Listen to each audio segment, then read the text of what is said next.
শিক্ষার্থীরা আমরা 9 নং অঙ্কতে চলে এসেছি। তোমরা একটু দেখো, এই অঙ্কটাও কিছুটা আগের মতোই, কিন্তু এখানে একটু পরিবর্তন আছে। পরিবর্তনটা হলো, দেখো, কিছু টাকা, মোট টাকাটা বলে দেয় নাই, কিছু টাকা লাবিব, সামি ও সিয়ামের মাঝে 5:4:2 অনুপাতে ভাগ করে দেওয়া হলো।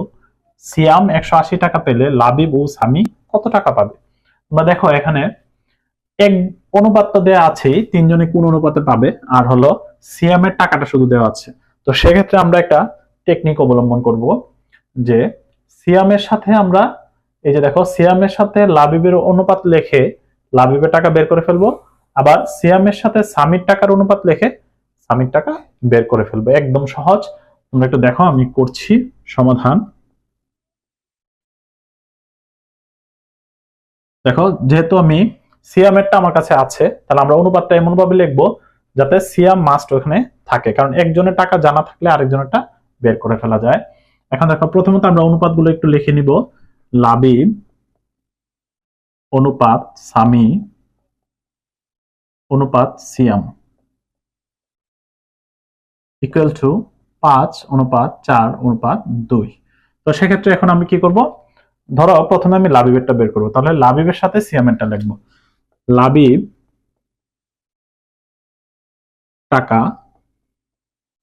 অনুপাত সিয়ামের টাকা ইকুয়ালস টু, এখানে দেখো লাবিব প্রথম জন, তাহলে এটা হলো লাবিবেরটা 5 অনুপাত সিয়াম হলো 3 নাম্বার, তাহলে এটা হলো সিয়ামেরটা। ঠিক আছে? বা এখন আমরা তো জানি এটা যাবে উপরে, লাবিব টাকা, আর নিচে আসবে সিয়ামের টাকা। এখন আমাদের সিয়ামের টাকা কত দেওয়া আছে? সিয়ামের টাকা দেওয়া আছে 180 টাকা। 180 ইকুয়াল টু, এখানে 5 উপরে যাবে, 2 নিচে যাবে। এই তো, দেখেছো কত সহজ। এখন 180 যদি আমি উপাশে পাঠিয়ে দিই, লাবিবের টাকা ইকুয়াল টু 5 গুণন 180 ভাগ 2।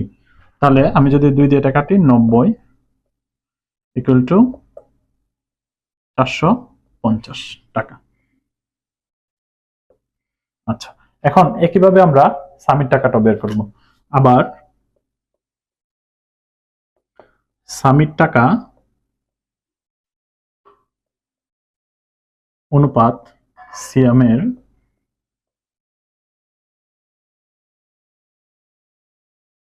সমান সমান, দেখো সামিরটা হলো 4 অনুপাত, আর সিয়ামের হলো 2 বা উপরে সামির টাকা আর নিচে যাবে সিয়ামের টাকা। সিয়ামের টাকা ছিল কত? 180 টাকা ইকুয়াল টু 4 উপরে 2 নিচে, বা 180 যদি আমি ওই পাশে পাঠিয়ে দিই, সামির টাকা 4 গুণন 180 ভাগ 2, এটা আবার কেটে দিলে 90, 4 নং 36, 360 টাকা। এই হলো আমার উত্তর। আশা করি সবাই বুঝতে পেরেছো।